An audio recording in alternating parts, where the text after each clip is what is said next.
অনেক সময় আমাদের আইডি হ্যাক হয়ে যায়, অর্থাৎ দেখা যায় যে অনেকেই আইডিতে ঢুকে ফেলে অথবা হ্যাক করে ফেলে।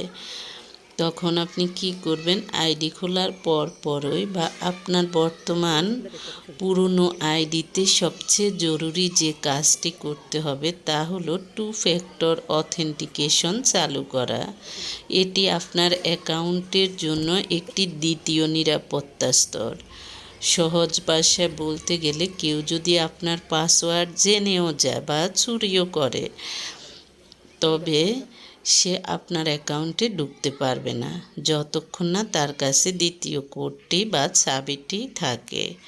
তবে এই সময়ে এসে শুধুমাত্র 2 ফ্যাক্টর চালু করাই যথেষ্ট নয়, বরং আপনাকে সঠিক পদ্ধতিটি বেছে নিতে হবে। অধিকাংশ মানুষ সহজ মনে করে মোবাইল নম্বরে SMS-এর মাধ্যমে কোড আসার পদ্ধতিটি ব্যবহার করেন, কিন্তু নিরাপত্তা বিশেষজ্ঞরা এই পদ্ধতিকে নিরুৎসাহিত করেছেন, কারণ হ্যাকাররা এখন সিম সোয়াপিং নামক প্রযুক্তির মাধ্যমে আপনার মোবাইল নম্বরের নিয়ন্ত্রণ নিয়ে নিতে পারে, অথবা অনেক সময় নেটওয়ার্কের সমস্যার কারণে জরুরি মুহূর্তে SMS আসতে দেরি হয়, যা আপনাকে ভোগান্তিতে ফেলতে পারে। SMS-এর ঝুঁকি এড়াতে সেরা সমাধান হলো অথেন্টিকেটর অ্যাপ ব্যবহার করা।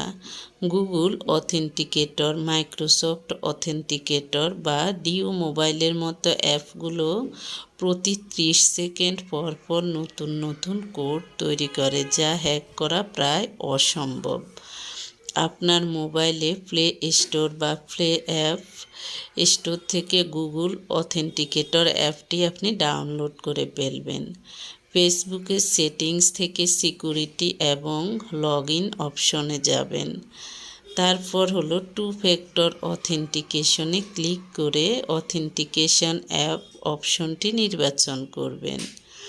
ফেসবুকে একটি কিউআর কোড দেখাবে। আপনার মোবাইলের অথেন্টিকেটর অ্যাপটি ওপেন করে প্লাস আইকনে ক্লিক করুন এবং ওই কিউআর কোড স্ক্যান করুন। স্ক্যান করার সাথে সাথে অ্যাপে একটি 6 ডিজিটের কোড দেখাবে।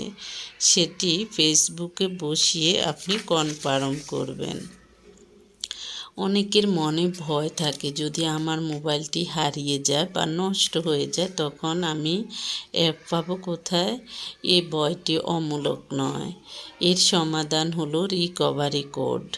2 ফ্যাক্টর চালু করার পর ফেসবুক